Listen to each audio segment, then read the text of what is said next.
Friends, જય શ્રી કૃષ્ણ, જય Dwarkadhish. Welcome back to my new vlog. મંથન એન્ડ સેજલ આહિર વ્લોગ ચેનલમાં તમારા બધાનું હાર્દિક સ્વાગત છે. તો કેમ છો બધાય? મજામાં? તો મિત્રો, શ્રાવણ માસ શરૂ થઈ ગયો છે, તો આપણે હે ને શ્રાવણ માસ સ્પેશિયલ આજે છે એકદમ અલગ અને એકદમ નવી જ રીતના આજે આપણે બનાવીશું ફરાળી બરફી.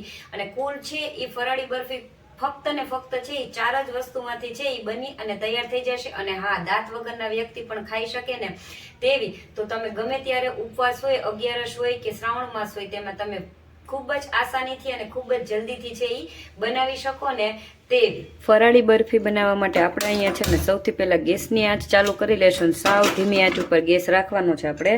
અને એની અંદર આપણે છે ને આ રીતના કોઈ પણ વાસણ લઈ લેવાનું. અહીંયા મેં 1 વાટકો જેટલા છે ને મગફળીના બી અથવા તો માંડવીના બી કે પીનટ પણ તમે કહી શકો છો, એ આપણે 1 વાટકો જેટલા લઈ લીધા છે. એને આપણે એકદમ ધીરી આંચ ઉપર છે એ શેકવાના છે. તો 5 જ મિનિટ જેવો સમય થયો છે અને એકદમ ધીરી આંચ ઉપર આપણે છે મગફળીના બી છે એને શેકવાના છે. કારણ કે વધારે ફૂલ ગેસ ઉપર કરશો ને તો બી બળી પણ જશે અને એનો ટેસ્ટ છે એ બરફીમાં ખૂબ સારો નહીં આવે.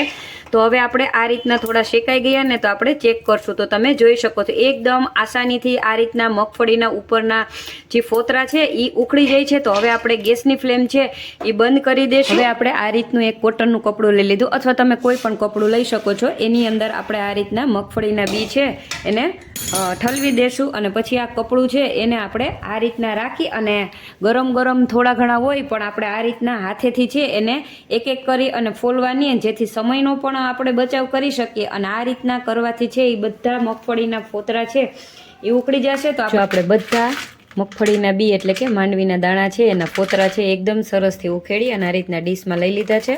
હવે આપણે આ રીતના નાનું મિક્સર જાર લઈ લેશું અને મિક્સર જારની અંદર આપણે થોડા માંડવીના દાણા નાખી અને આપણે એને ચાલુ બંધ એ રીતના છે એ ક્રશ એટલે કે કરવાના છે. એટલે એનો ભૂકો કરવાનો છે એકદમ.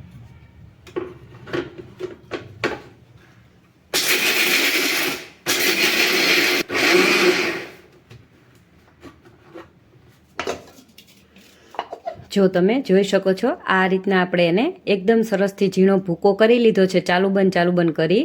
અને એકદમ સરસથી છે એ ભૂકો થઈ ગયો છે. જો એક સાથે તમે કરી દેશો ને તો આપણે મગફળીના દાણા હોય ને એ તેલી હોય, તો જેનાથી છે એ એકદમ છૂંદા જેવા છે એ આપણો મગફળીનો ભૂકો થઈ જશે. તો આપણી બરફી છે ફરાળી એ એકદમ સરસથી નહીં બને. હવે આપણે એને એક વાસણમાં આ રીતના કાઢી લીધું છે અને બાકીના માંડવીના દાણા છે એનો પણ આપણે આ જ રીતના ચાલુ બંધ મિક્સર કરી અને ભૂકો છે એ કરી લેશું. જો અહીંયા આપણે માંડવીનો ભૂકો છે એકદમ સરસ રીતના કરી લીધો છે, એને આપણે સાઈડમાં રાખી દઈશું. હવે આપણે આ જ મિક્સર જારની અંદર અહીંયા મેં 8 થી 10 નંગ છે એ કાજુ લઈ લીધા છે અને 8 થી 10 નંગ છે એ બદામ લઈ લીધી છે.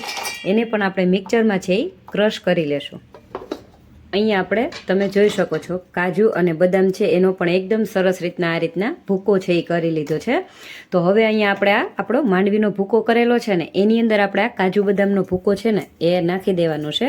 જો આ બરફી છે ને તમને એનો ટેસ્ટ છે એ ખૂબ જ સરસનો આવશે. અહીંયા આપણે માંડવીનો ભૂકો એની અંદર આપણે કાજુ બદામનો ભૂકો કરીને અને લઈ લીધો છે અને સાથે સાથે આપણે છે ને એને એકદમ મીઠાશમાં અને એકદમ સોફ્ટ અને પોચો બનાવવા માટે અહીંયા મેં આ રીતના વાટકીનું માપ છે એ આપણે લઈ લેવાનું છે. અથવા તો બજારમાં છે એ 10 રૂપિયાનું પેકેટ મળે છે, એ 2 પેકેટનો યુઝ તમે કરી શકો છો. તો અહીંયા મેં 1 વાટકી જેટલો છે એ મિલ્ક પાવડર છે એ લઈ લીધો છે. અને સાથે સાથે જ અહીંયા આપણે છે એ 1 વાટકી જેટલું આપણે એકદમ ઝીણું, જો નાળિયેરનું બજારમાં મળે ને એવું એકદમ બૂરું જી એને ખમણ પણ તમે કહી શકો, એ એકદમ ઝીણું જે ખમણ આવે છે ને આપણે નાળિયેરનું, એ ખમણ આપણે 1 વાટકી જેટલો માપમાં છે એ લઈ લીધું છે.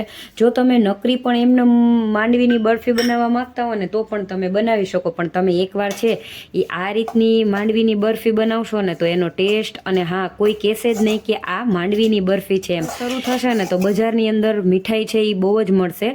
તો આપણે ઘરમાં જ છે એ બજાર જેવી સરસની એકદમ મસ્ત મીઠાઈ છે એ બનાવી અને તૈયાર કરશું. જેથી થાળી લઈ લીધી છે એટલે કે તમારે ચોકી હોય કે થાળી હોય કોઈ પણ વસ્તુ હોય ને જેની અંદર તમારે આપણે મગફળીની બરફી છે એને જમાવા રાખવી હોય એની અંદર આપણે આ રીતના થોડું ઘી લઈ લીધું છે થાળીમાં. અને સૌથી પહેલાં આપણે આ થાળીને છે એ તૈયાર કરી લેશું, જેથી કરી અને પછી આપણે છે એ સમય ન મળે તો અગાઉ જ આપણે આ થાળી છે એને ઘીવાળી કરી અને રાખી દેશું.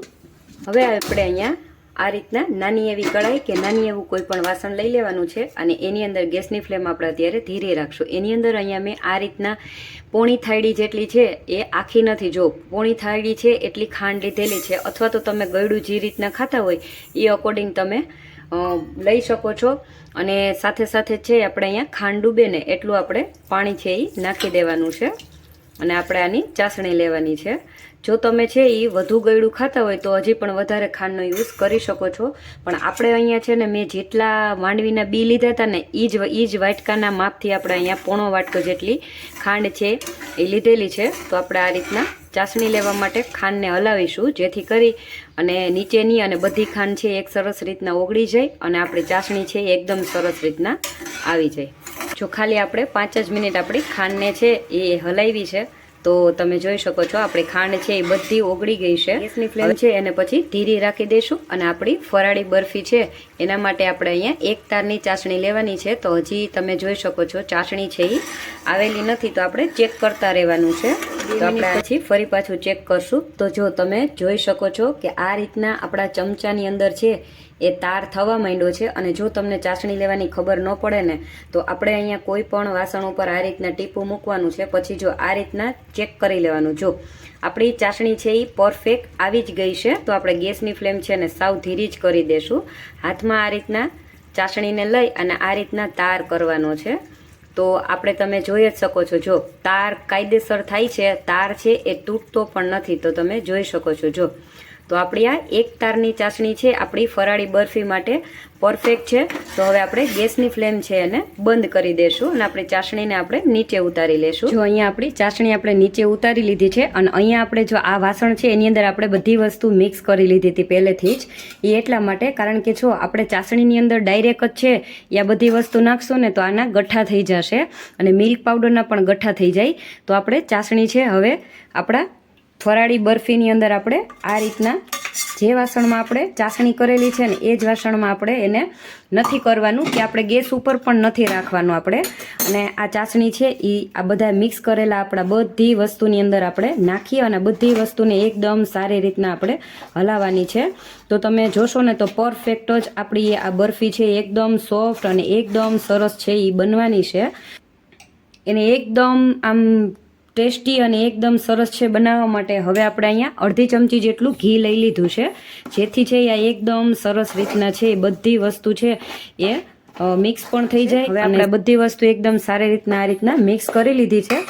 તો હવે આપણે આ થાળી છે એની અંદર આપણે આ બધી જ વસ્તુ છે એને આપણા બરફીના બેટરને આપણે નાખી દેશું.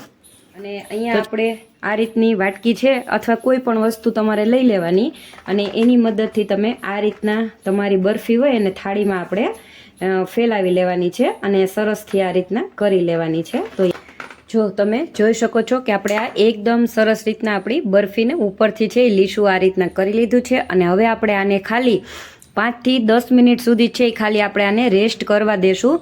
અને હા, આની ઉપર તમારે કાજુ બદામ પિસ્તા કે કોઈ પણ વસ્તુ ઉપરથી ડેકોરેશન માટે નાખવી હોય ને તો તમે રાખી શકો છો, પણ આપણે છે ને એના એકદમ આ રીતના ઉપરથી કાજુ બદામ કે કાંઈ પણ વસ્તુ નહીં કરી, આ રીતના વ્હાઈટ એકદમ આપણી બરફી છે એને આપણે પ્લેન જ રાખશું. તો આપણે 10 મિનિટ છે આને એકદમ ઠંડી અને થોડીક રેસ્ટ માટે છે એ મૂકી દેશું. જો 10 મિનિટ જેવો સમય થઈ ગયો છે તો હવે આપણે 10 મિનિટ પછી આપણી બરફી છે એમાં આપણે ચેક્સ છે એ પાડી લેશું. તો તમે તમારી અકોર્ડિંગ છે એ નાની મોટી સાઇઝના કોઈ પણ સાઇઝના ચેક્સ છે એ પાડી શકો છો. તો હવે આપણે એ કરી લેશું. જો તમે જોઈ શકો છો એકદમ સરસ આપણે મીડિયમ સાઇઝના આ રીતના નાની મોટી કોઈ પણ સાઇઝના તમે એને કટ લગાવી શકો છો. તો આપણે આ રીતના કટ છે એ લગાવી લીધા છે અને હવે હું તમને છે ને એને આ રીતના છે એ બતાવીશ. તો તમે જોઈ શકો છો જો એકદમ સરસ અને એકદમ મસ્ત. જો અને આ છે એ આપણી થાળીમાં પણ ચીપકેલી નથી અને એકદમ સોફ્ટ અને એકદમ પોચી અને ખૂબ જ આ રીતના તમે જોઈ શકો છો દાણેદાર અને એકદમ મસ્ત બનેલી છે. અને જો હું તમને કટ કરીને પણ બતાવું તો જા એકદમ સહેલાઈથી અને એકદમ સોફ્ટ અને એકદમ પોચી જો તમે જોઈ શકો છો. તો દાંત વગરના વ્યક્તિ પણ ખાઈ શકે ને તેવી આપણી છે મિત્રો આપણી એકદમ સરસ અને ફક્ત 4 જ વસ્તુથી છે એ શ્રાવણમાં સ્પેશિયલ અને હા વ્રત કે ઉપવાસમાં છે એ ખાઈ શકાય ને તેવી આપણી છે એ ફરાળી બરફી બની અને કમ્પ્લીટ તૈયાર છે એ થઈ ગઈ છે. તો તમે એને જોઈ શકો છો અને ખાવામાં એનો ટેસ્ટ છે ને એ ખૂબ જ સરસ છે એ આવે છે. અને આ બરફી છે એને તમે 1 મહિનો સુધી છે ને સ્ટોર કરી અને રાખી શકો છો. અને સાથે સાથે આપણે આમાં છે ને મિલ્ક પાવડર અને ટોપરાનો જે આપણે નાખેલું છે ને એનો ટેસ્ટ એટલો મસ્ત આવે છે ને કે તમે વાત ના પૂછો. તો હા, તમે બધા પણ છે ને આ શ્રાવણ માસ છે એ કંઈક મીઠું ખાવાની ઈચ્છા હોય તો તમે આ રીતના ફરાળી બરફી ઘરે એકદમ આસાનીથી 4 જ વસ્તુ છે એ બનાવી અને તૈયાર કરી શકો છો. તો તમને બધાને છે એ મારી આ ફરાળી છે એ બરફી બનાવવાની રેસીપી છે એ કેવી લાગી એ કમેન્ટમાં જરૂરથી જણાવજો. અને હા, વિડીયો પસંદ આવે ને તો તમારા ફ્રેન્ડ્સ અને ફેમિલી સુધી છે એને શેર કરજો. અને હા, ચેનલ પર નવા હો ને તો ચેનલને સબસ્ક્રાઇબ છે એ જરૂરથી કરજો, જેથી કરીને મારી અવનવી રેસીપીઓ છે ને તમારા સુધી છે એ પહોંચતી રહે.